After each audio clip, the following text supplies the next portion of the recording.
बिस्मिल्लाहिर्रहमानिर्रहीम। अस्सलाम वालेकुम। लास्ट लेक्चर में बेटा हमने मोशनल ईएमएफ की बात की थी और हमने मोशनल ईएमएफ का ये रिलेशन ड्राइव किया था कि इंड्यूस ईएमएफ जो है वो इक्वल होती है minus V B L sine theta के। यहाँ मैंने आपको बताया था ये जो माइनस साइन है ये अकॉर्डिंग टू लेंजेज लॉ है। तो आज हम लेंजेज लॉ को डिस्कस करेंगे। लेंजेज लॉ को डिस्कस करने से पहले मैं आपको इस चैप्टर का एक बेसिक कॉन्सेप्ट बताता चलूं। हमने इस चैप्टर के इंट्रोडक्टरी लेक्चर में ये बात सीखी थी कि जब भी किसी कंडक्टर में से पास करने वाला मैग्नेटिक फ्लक्स चेंज होता है तो मैग्नेटिक फ्लक्स के चेंज होने से उस कंडक्टर में करंट इंड्यूस हो जाता है।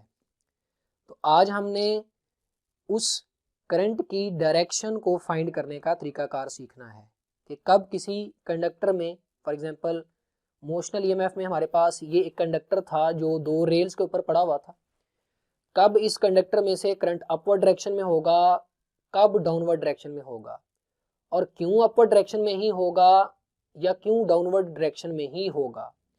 ये वो पॉइंट्स हैं जिनको हम लेंजेज लॉ में डिस्कस करेंगे। तो लेंजेज लॉ को हम डिफाइन करते हैं, the direction of induce current. अभी आपको बताया हम यहाँ से इंड्यूस करंट की डायरेक्शन फाइंड करेंगे। The direction of induce current is always so as, Lenz ने कहा कि इंड्यूस करंट की डायरेक्शन हमेशा इस तरह होगी, सो एज टू अपोज, ताकि वो इंड्यूस करंट जो है वो अपोज कर सके किसे, द चेंज, उस चेंज को, उस तब्दीली को, विच काजिज इट, जिसने उस करंट को इंड्यूस करवाया है। यानी फर्ज कर लें हमारे पास ये एक कंडक्टर है और ये एक मैग्नेट है, तो अगर मैं मैग्नेट को इसके नज़दीक लेके आऊँगा तो इसमें से पास करने वाला फ्लक्स चेंज होगा, उसकी वजह से इसमें करंट इंड्यूस हो जाएगा। लेंज ने कहा इस कंडक्टर में करंट की डायरेक्शन इस तरह से होगी कि वो मैग्नेट की इस मोशन को अपोज करेगी। दोबारा सुन लें, the direction of induce current, induce current की डायरेक्शन इस तरह होगी, सो एज, ताकि वो क्या कर सके, अपोज कर सके किसको, द चेंज, उस चेंज को, उस तब्दीली को, विच काजिज इट, जिसने वो करंट प्रोड्यूस करवाया है। फॉर एग्जाम्पल मेरे पास ये दो कॉइल्स हैं, इस कॉइल में से करंट पास कर रहा है तो इसके अराउंड मैग्नेटिक फील्ड भी होगा। इस कॉइल का मैग्नेटिक फील्ड जब इस कॉइल के साथ लिंक करेगा तो इसमें से फ्लक्स चेंज होगा और फ्लक्स के चेंज होने से इसमें करंट इंड्यूस होगा। अब फर्ज कर लें इस कॉइल में से जो करंट फ्लो कर रहा है, जो हमने सोर्स लगाया है उसकी वजह से इसमें से करंट फ्लो कर रहा है, अगर हम इस कॉइल में से फ्लो करने वाला करंट चेंज करवा देंगे तो करंट के चेंज होने की वजह से इस कॉइल के अराउंड जो मैग्नेटिक फील्ड होगा वो भी चेंज हो जाएगा। जब इसके अराउंड मैग्नेटिक फील्ड चेंज होगा, उसी मैग्नेटिक फील्ड का इस कॉइल के साथ लिंक है, तो इस कॉइल में दोबारा से फ्लक्स चेंज हो जाएगा और करंट इंड्यूस होगा। अब इस कॉइल के करंट को चेंज करने से इस कॉइल का करंट जो है वो चेंज हो रहा है, तो इसमें जो करंट आएगा लेंस के अकॉर्डिंगली इस कॉइल में जो करंट आया है वो इधर वाले करंट को, जिसको हम चेंज कर रहे हैं, उसको अपोज करेगा। तो इसकी हिस्ट्री ये है कि एक फिजिस्ट था हेनरिच लेंज उसका नेम था, उसने 1834 में कुछ एक्सपेरिमेंट्स की बुनियाद पर करंट की डायरेक्शन फाइंड आउट करने का तरीका बताया। तो लेंजेज लॉ को यूज करके हम इंड्यूस करंट की डायरेक्शन को फाइंड आउट करते हैं। इसी तरह बेटा नेक्स्ट लेक्चर में हम फेराडेज लॉ पढ़ेंगे, उसमें हमारे पास ये रिलेशन आएगा EMF is equal to minus N delta phi over delta T. इसको हम वहां पे एक्सप्लेन करेंगे, लेकिन इसमें भी जो माइनस साइन है वो अकॉर्डिंग टू लेंजेज लॉ है। तो अब हम लेंजेज लॉ को एक्सप्लेन करते हैं, उसकी ये जो स्टेटमेंट है इसको एलेबोरेट कर लेते हैं।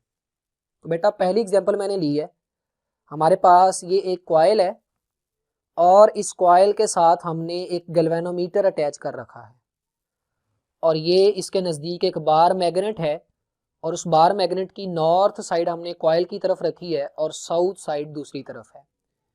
हमें पता है नॉर्थ से मैग्नेटिक फील्ड लाइंस बाहर को होती हैं, तो इस बार मैग्नेट के नॉर्थ पोल से मैग्नेटिक फील्ड लाइंस ये आ जाएंगी। फिलहाल चूंकि इस कॉइल में से पास करने वाली फील्ड लाइंस की तादाद 0 है, या आप कह लें इस मैग्नेट की वजह से 2 लाइंस इसमें से पास कर रही हैं पहले से ही, तो जब तक 2 लाइंस ही पास करती रहेंगी तो फ्लक्स चेंज नहीं होगा। फ्लक्स तब चेंज होगा जब मैग्नेटिक फील्ड लाइंस जो इसमें से पास करेंगी उनकी तादाद चेंज हो जाएगी। लेकिन अगर बेटा हम ये चाहते हैं कि इस कॉइल में करंट इंड्यूस हो, ये गैल्वेनोमीटर डिफ्लेक्शन शो करे, तो हम इस बार मैग्नेट को या तो टुवर्ड्स कॉइल लेके जाएंगे या कॉइल से अवे मूव करवाएंगे। तो पहले हम ये बात कर लेते हैं कि हम इस बार मैग्नेट को कॉइल की तरफ लेकर जाते हैं, यानी कह लें कि हम मैग्नेट को पुश करते हैं। तो बेटा जब हम मैग्नेट को पुश करेंगे टुवर्ड्स कॉइल, तो इसकी ये मैग्नेटिक फील्ड लाइंस जो हैं ये इस कॉइल में से पास करना शुरू हो जाएंगी, यानी कॉइल में मैग्नेटिक फ्लक्स चेंज होगा। और अभी आपको बताया फ्लक्स के चेंज होने से करंट इंड्यूस हो जाएगा, तो इस कॉइल में एक करंट इंड्यूस होगा जिसे हम बोलते हैं इंड्यूस करंट। हमें कैसे पता चलेगा? ये गैल्वेनोमीटर जो है ये डिफ्लेक्शन शो कर देगा, इसका मतलब है इस कॉइल में से करंट फ्लो कर रहा है। तो अभी तक हमने ये बात की, जब हम मैग्नेट को पुश करेंगे इस कॉइल में से पास करने वाला फ्लक्स चेंज होगा, और फ्लक्स के चेंज होने से इस कॉइल में करंट इंड्यूस हो जाएगा। अब बेटा चैप्टर नंबर 14 उसमें हमने ये डिस्कस किया था कि अगर हमारे पास एक सोलिनाइड है तो उसमें से जब भी करंट पास करेगा तो वो अपना एक मैग्नेटिक फील्ड बना लेगी और वो as a bar magnet act करेगी। तो ये भी हमारे पास एक सोलिनाइड ही है। तो जब हम मैग्नेट इसके नज़दीक लाएंगे इसमें फ्लक्स चेंज होगा, फ्लक्स के चेंज होने से इसमें करंट इंड्यूस हो जाएगा, और जो करंट इसमें इंड्यूस होगा वो अपना मैग्नेटिक फील्ड बना लेगा। और यहाँ पर हमारे पास इस कॉइल में जो मैग्नेटिक फील्ड डिवेल्प होगा वो इस तरह से होगा। लेट्स सपोज एक लाइन हमारे पास ये आ जाती है, एक लाइन हमारे पास ये आ जाती है, और एक लाइन हमारे पास ये आ जाती है। ये वो मैग्नेटिक फील्ड है जो इस कॉइल ने खुद डिवेल्प किया है। क्यों? क्योंकि इसमें से इंड्यूस करंट फ्लो कर रहा है। तो जब फ्लक्स चेंज होगा, डिफ्लेक्शन आएगी, इसका मतलब ये है कि मैग्नेटिक फील्ड जो है वो कॉइल में इंड्यूस हो चुका है। और कॉइल में मैग्नेटिक फील्ड क्यों इंड्यूस हुआ है? वो इंड्यूस करंट की वजह से प्रोड्यूस हुआ है। अब हमने अभी सीखा, लेंज़ेस लॉ की स्टेटमेंट में ये लिखा है कि जो चेंज इंड्यूस करंट प्रोड्यूस करेगी उस चेंज को वो इंड्यूस करंट अपोज करेगा। तो यहाँ मैग्नेट को हम पुश कर रहे हैं, अगर पुश ना करें तो इसमें करंट इंड्यूस नहीं होगा, जब पुश करेंगे तो करंट इंड्यूस होगा। इसका मतलब ये है कि इस कॉइल में जो करंट इंड्यूस हो रहा है वो इस मैग्नेट की इधर वाली जो मोशन है, यानी मैग्नेट को इधर आने से रोकेगी, क्योंकि कॉइल नहीं चाहती उसमें करंट इंड्यूस हो, लेकिन हम मजबूरन मैग्नेट को मूव करवा के उसमें से फ्लक्स चेंज करवा के इंड्यूस करंट प्रोड्यूस करवा रहे हैं। तो अब ये कॉइल जो है इस मैग्नेट को अपनी तरफ आने से रोकना चाहती है, क्योंकि हम उसे पुश कर रहे हैं। तो इस कॉइल को, इस मैग्नेट को पुश करना पड़ेगा, रिपेल करना पड़ेगा। तो अगर ये कॉइल इस मैग्नेट को रिपेल करना चाहती है तो बेटा इस कॉइल की ये वाली साइड जो है इधर नॉर्थ पोल आ जाएगा, और ये वाली साइड जो है ये साउथ पोल बन जाएगी। ये नॉर्थ साउथ किसके हैं? ये नॉर्थ साउथ इस कॉइल में जो मैग्नेटिक फील्ड इंड्यूस हुआ है उसके हैं।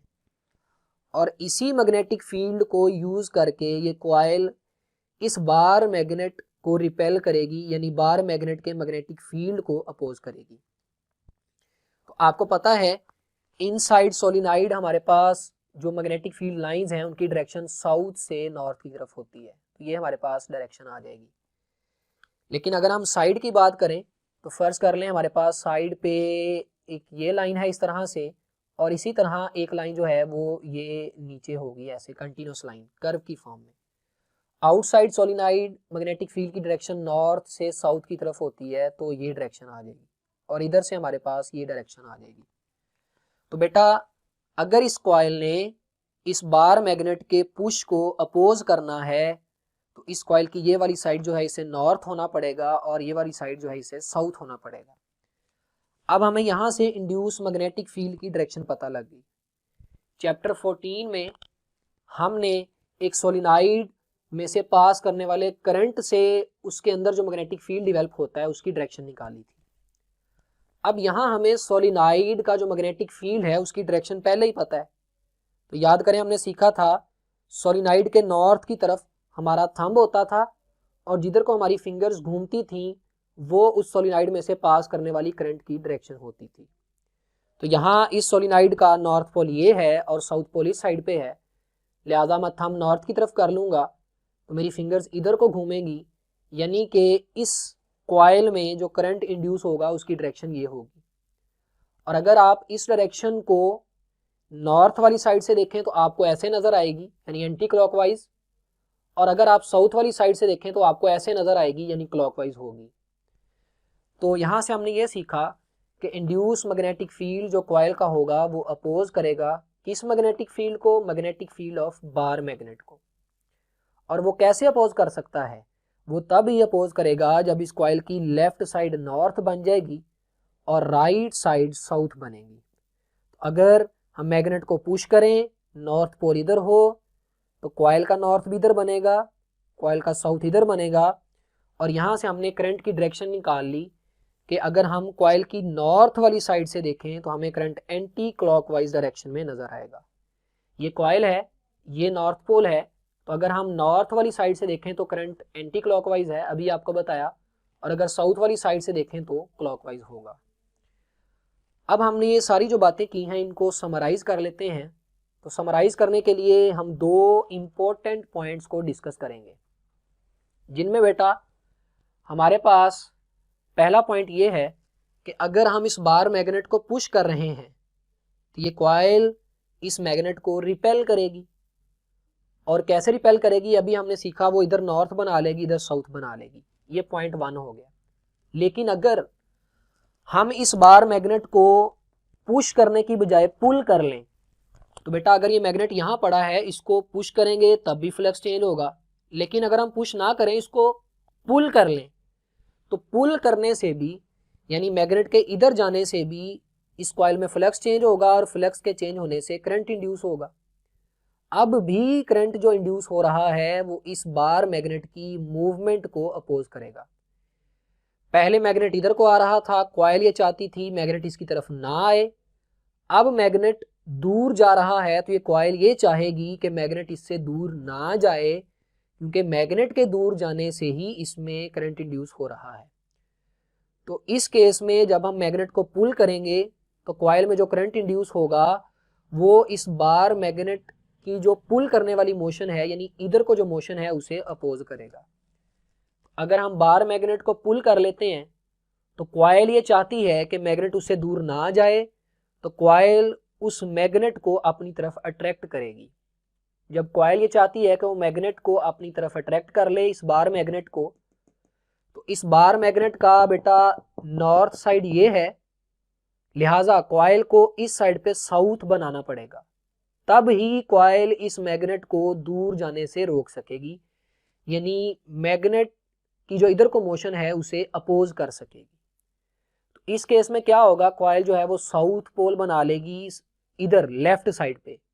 पहले इधर नॉर्थ था जब पुश किया था, अब चूंकि पुल कर रहे हैं तो इधर साउथ पोल बन जाएगा और इधर वाली साइड पे नॉर्थ पोल बन जाएगा। तो हमने लिखा है जब हम मैग्नेट को पुल करेंगे तो कॉइल जो है वो लेफ्ट साइड पे साउथ बना लेगी। अब देखें कॉइल की इस साइड पे हमारे पास साउथ आ गया, इधर नॉर्थ आ गया। तो ये अगर कॉइल है तो अब नॉर्थ इधर को होगा, यानी अब करंट की डायरेक्शन ये हो जाएगी। पहले करंट की डायरेक्शन ये थी, अब करंट की डायरेक्शन ये हो गई है। तो इधर वाली साइड पे नॉर्थ है और इधर वाली साइड पे साउथ है। तो अभी भी अगर हम देखें तो करंट की डायरेक्शन बेशक रिवर्स हुई है, लेकिन नॉर्थ वाली साइड से करंट अभी भी एंटी क्लॉकवाइज है और साउथ वाली साइड से जो करंट है वो क्लॉकवाइज होगा। तो इस तरह से बेटा जब भी किसी कंडक्टर में से पास करने वाला फ्लक्स चेंज होता है तो उसमें करंट इंड्यूस हो जाता है, और वही करंट जो है उस इंड्यूस करंट की वजह से गैल्वेनोमीटर डिफ्लेक्शन शो करता है, और यही इंड्यूस करंट जो है वो उस चेंज को अपोज करता है जिसने वो इंड्यूस करंट प्रोड्यूस करवाया होता है। तो यहाँ इस बार मैग्नेट की मूवमेंट इस कॉइल में चेंज लाना चाह रही थी, इसलिए इस कॉइल ने इस बार मैग्नेट की मूवमेंट को अपोज किया। इस टॉपिक का जो हमारा सेकंड पार्ट है उसको हम बेटा नेक्स्ट लेक्चर में डिटेल के साथ डिस्कस करेंगे। अल्लाह हाफिज़।